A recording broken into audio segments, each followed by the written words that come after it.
নমস্কাৰ মই নব গগৈ ৰাজ্যৰ মুখ্যমন্ত্ৰী হিমন্ত বিশ্ব শৰ্মাই এক বৃহৎ ঘোষণা কৰিছে ৰাজ্যবাসীৰ বাবে যে অচিৰেই ৩০০ টকাতে লাভ কৰিব ৰন্ধন গেছ ৰাজ্যৰ অৰুণোদয় আঁচনি উজ্জ্বলা আঁচনিৰ হিতাধিকাৰী তেখেতসকলৰ বাবেও এটা ডাঙৰ খবৰ মুখ্যমন্ত্ৰী হিমন্ত বিশ্ব শৰ্মাই উল্লেখ কৰা অনুসৰি শীঘ্ৰেই ৰাজসাহায্য প্ৰদান কৰা হ'ব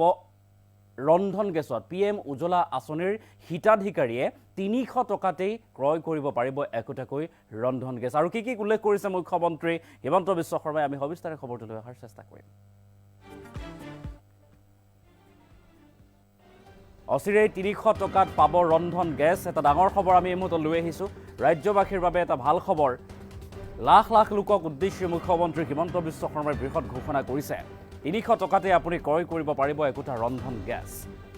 পিএম উজ্জ্বলা আঁচনিৰ হিতাধিকাৰীয়ে ৩০০ টকাতে পাব ৰন্ধন গেছ গেছ চিলিণ্ডাৰ আপুনি মাত্ৰ ৩০০ টকাতে ক্ৰয় কৰিব পাৰিব মুখ্যমন্ত্ৰীৰ সুলভ ইন্ধন আঁচনিৰ কৰিব শুভাৰম্ভণি আৰু অৰুণোদয়ৰ অধীনত লাভ কৰিব ২৫০ টকাৰ অতিৰিক্ত সাহায্য আৰু এই আঁচনিৰ সুবিধা লাভ কৰিব ৰাজ্যৰ ২০ লাখ পৰিয়ালে ২০ লাখ পৰিয়ালে সুফল লাভ কৰিব বুলি উল্লেখ কৰিছে মুখ্যমন্ত্ৰীগৰাকীয়ে ৩০০ টকাতে আপুনি কিনিব পাৰিব একোটা ৰন্ধন গেছ ইতিমধ্যে ৰাজসাহায্য প্ৰদান কৰা হয় ৫০০ৰ পৰা ৬০০ টকা হৈ আছে একোটা ৰন্ধন গেছ এই কথা উল্লেখ কৰিছে আৰু তাৰ মাজতে অতিৰিক্ত অৰুণোদয় আঁচনিৰ হিতাধিকাৰীসকলক ৰন্ধন গেছ ক্ৰয় কৰিলে ২০০ৰ পৰা ২৫০ টকা অতিৰিক্ত সাহায্য প্ৰদান কৰা হ'ব বুলি উল্লেখ কৰিছে মুখ্যমন্ত্ৰীগৰাকীয়ে অৰ্থাৎ ৩০০ টকাতে আপুনি এটা ৰন্ধন গেছ ক্ৰয় কৰিব পাৰিব আৰু কেতিয়াৰে পৰা আৰম্ভ হ'ব কেতিয়াৰে পৰা ৰাজ্যবাসীয়ে ৩০০ টকাতে এটা ৰন্ধন গেছ লাভ কৰিব সবিস্তাৰে আমি খবৰটো লৈ আহিছোঁ আৰু সমান্তৰালভাৱে মুখ্যমন্ত্ৰীগৰাকীৰ মন্তব্য আছে এই সন্দৰ্ভত ৰাজ্যৰ মুখ্যমন্ত্ৰীগৰাকীয়ে ৰন্ধন গেছক লৈ কি কৈছিল সেই মন্তব্য আমি শুনাব বিচাৰিছোঁ পৰীক্ষামূলকভাৱে আমি এটা আঁচনি আৰম্ভ কৰিছোঁ যে অৰুণোদয় পৰিয়ালে যদি গেছ কিনে ৰন্ধন গেছ কিনে তেতিয়ালে তেওঁলোকক আমি ২৫০ টকাৰ ৰাজসাহায্য এটা প্ৰদান কৰিম অৰ্থাৎ অৰুণোদয় পৰিয়ালটোৰ যিকোনো এজন সদস্যই যদি এটা ৰন্ধন গেছ ক্ৰয় কৰে লগে লগে IOC আমাক জনাই দিব যে অমুক পৰিয়ালটোৱে আজি এটা গেছ কিনিব লগে লগে তেওঁৰ একাউণ্টত আৰু ২৫০ টকা জমা হৈ যাব তাৰমানে যিটো ১২৫০ টকা পাইছিলে এতিয়াৰ পৰা গেছ কিনিলে যদি গেছ নিকিনে ২৫০টো নাযায় যদি গেছ কিনে তেতিয়াহ'লে তেওঁলোকৰ পৰিয়ালটোলৈকে ২৫০ টকাও চৰকাৰে ডেবিট কৰি দিব পৰীক্ষামূলকভাৱে আমি এটা আঁচনি আৰম্ভ কৰিছোঁ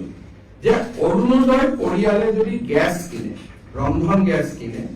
তেতিয়াহ'লে তেওঁলোকক আমি ২৫০ টকাৰ ৰাজসাহায্য এটা প্ৰদান কৰিম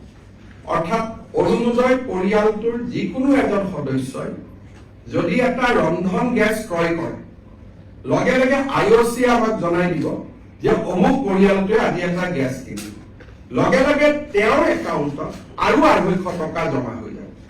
তাৰমানে যিটো ১২৫০ টকা পাইছিলে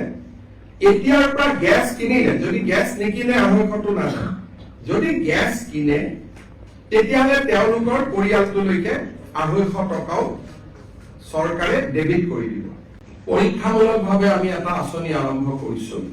যে অৰুণোদয় পৰিয়ালে যদি গেছ কিনে ৰন্ধন গেছ কিনে